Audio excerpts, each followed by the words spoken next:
Механизм чихания. Чихание относят к безусловным рефлексам. За процесс отвечает продолговатый мозг.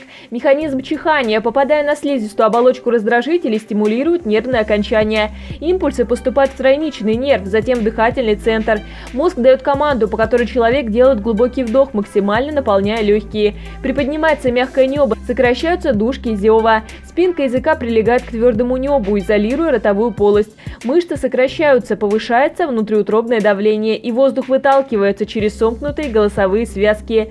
При чихании воздух выходит через голосовую щель с огромной скоростью, достигающей 120-150 метров в секунду. При этом слизь из носоглотки может разлетаться на расстоянии 2-3 метров. Почему человек чихает дважды? Причиной того, почему человек чихает дважды, является тот факт, что человеку не удается удалить раздражитель со слизистой оболочки за один раз. Также пыль или аллергены, попадающие в носоглотку, могут вызвать набухание слизистой оболочки.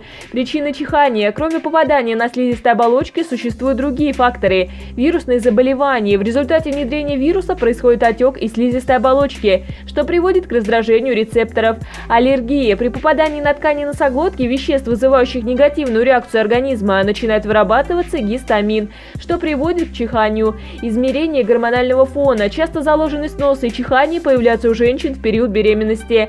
Ответственность за это несет гормон прогестерон. Яркий свет, попадающий на сетчатку глаз, попадание в стрессовые ситуации, резкие перепады температуры. Предполагают, что причиной рефлекса в этом случае становится раздражение рецепторов в носу холодным или горячим воздухом.